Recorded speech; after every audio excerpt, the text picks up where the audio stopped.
Welcome to another week of Reddit Set Go. We're going to answer questions on Reddit about therapy. My boyfriend and I are great emotionally. We laugh, support each other, and we're in sync about everything except sex. There's this unspoken tension about who's supposed to be the top and who's the bottom. Neither of us is particularly assertive or dominant, and it's making things weird. Do we need to assign roles? Is there a right way to figure that out, or are we just not sexually compatible? That's a great question.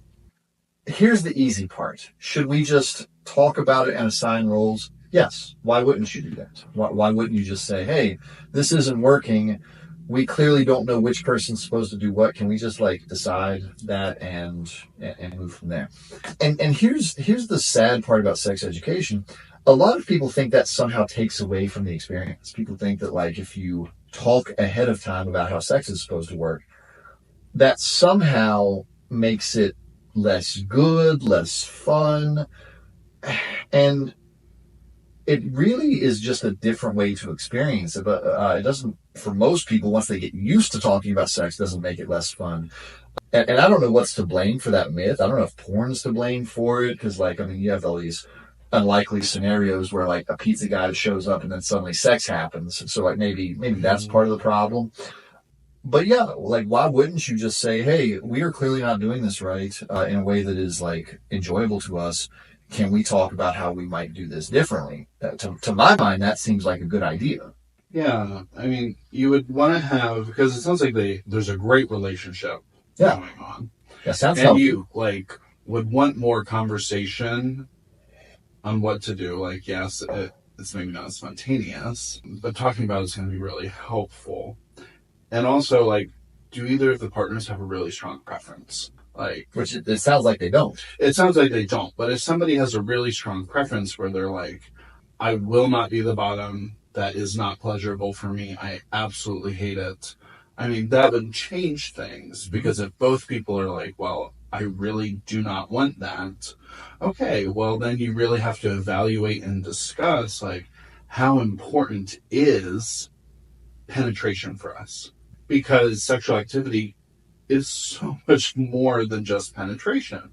And it sounds like they're a couple, they've got a great dynamic. They can talk about that. They can find out different ways to provide pleasure to each other without having to get stuck in this, well, who's going to be the top? Who's going to be the bottom? Yeah. And if you're flexible, you'll want to adapt, especially if you don't have any strong preferences. You'll want to adapt to help fill a role to pleasure your partner. Yeah. And there's another thing that could be playing out here, which will require just communication and experimentation. It could be both persons prefer to be passive in a sexual relationship, which means nobody's taking the lead.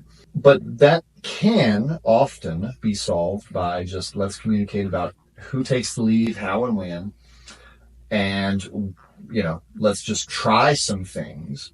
Yeah. This is a good opportunity to bring this up, because I was surprised to hear this until I started thinking about my cases, and it made so much sense.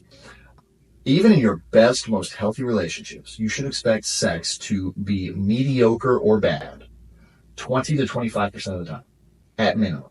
And I think, what could be happening too is people could be looking for this mind-blowing experience. This couple could be, and not realizing sometimes just things are going to be weird and awkward until we figure it out. And that's perfectly fine. That is not indicative of a problem. Yeah. Planning can be sexy. Planning can be sexy if done correctly. This is one of those, wait, why are you mad at me for being responsible kind of stories. I asked my new partner if we could both get tested before becoming sexually active. I wasn't accusing him of anything, just trying to be safe, and he got super defensive and said I was being dramatic and didn't trust him. It turned into a huge fight. Is it actually weird to ask for STI tests before sex, or is this a red flag? Okay, so actually let's make a distinction here, because this person asked, is it weird? Yes, but healthily weird. This is actually a thing that should happen, and this should be very normalized. That people are just hey, we're starting to get a sexual relationship. Can we get tested? And clearly, that landed badly because it is unusual, even though it is the healthy thing. And it's unfortunate that it does land that badly, but for anyone who lived through the 90s and a bunch of the sexually transmitted diseases, especially AIDS, came with, or well, HIV really, came with a lot of stigma of a dozen and a half types, because America, for better or worse, is still sexually a very puritanical culture, like a lot of judgment around it. So the statement of, hey, can we get tested for STIs, lands on a lot of people like an accusation. So if I had been this person's individual therapist and they said, hey, I'm kind of concerned, I want to have a sexual relationship with my person, but, I'm concerned about STIs, like, I would have been like, well, yeah, I mean, this sounds like a good idea, just ask for testing. The only thing I would have done different was I would have said, hey, how do you think that'll land on your partner? And like asked a few questions about that, because I know as a therapist it can land badly on people, and I wouldn't necessarily expect my clients to realize that can land badly. And sadly, in this case, it did land badly. But let me compliment this person for doing the healthy and responsible thing, even though it is unusual, and even though there were negative consequences, because if society moved towards just doing this as a matter of course, sexual testing and sex itself would be much more normalized in healthy ways. So I am deeply grateful this person did this, even if they did experience a negative consequence, because this really would just be better if this happened more. Yeah. Good sexual health. I found out my boyfriend watches porn daily, sometimes even right after we have sex. He says it's normal and not a big deal, but it makes me feel like I'm not doing it for him. He swears it has nothing to do with me, but I cannot stop spiraling about it. Is this actually normal, or is my gut telling me something? So this is hard to answer because I have about 50 questions I want to ask. So let me run through some of the things that I would wish to ask. One of which I'm pretty sure I didn't know the answer to based on the question, but still. What are the conversations that have been had previously about how does porn fit into our sex life? Because I heard the statement, I think it was, I discovered my boyfriend watches porn. So clearly there has not been a conversation around this. As a sexual relationship deepens, it's actually wise to, without trying to put limits on people's behavior, just find out things about how do they relate to things like masturbation, porn, and at some point defining, what is our relationship meant to be like? If we're going to be monogamous, what does monogamy mean?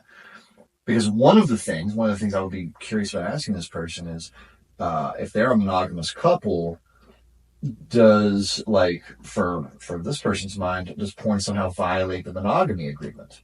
And one of the troubles here is when people kind of naturally drift into monogamy if they're left to default, because that's just the way our culture works.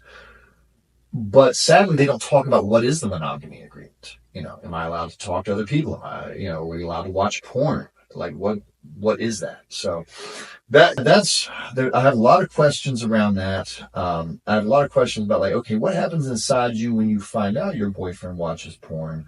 Does it change when it's like right after y'all have sex versus like if y'all hadn't had sex for 5 days and you found out he was watching porn? How does that change and shift? So I don't have any amazing advice for this, and I have too many questions.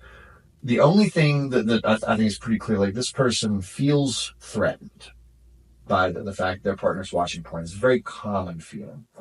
And that I would wish to normalize, because it's pretty hard to, if we're going to use the word, it's pretty hard to compete against people who are airbrushed and perfectly lighted and the sound is just perfect and they're like professional performers who are meant to like show certain stuff. Like, so it's very easy to feel threatened by porn. A lot of conversations need to happen around this. And those could happen, but they might have to happen in the presence of a skilled couples therapist. But yeah, there's plenty of ways to work through this. This is not by itself some sort of horrifying thing that there's no coming back from. It just needs to be navigated with care and clearly with at least one person having big emotions around it, probably both people. So a lot of just care to be taken here. Okay.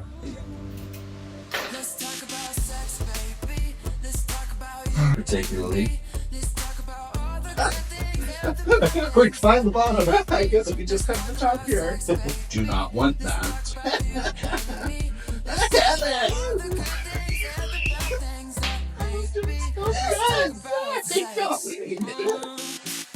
Cut. Break for lunch. 3:75.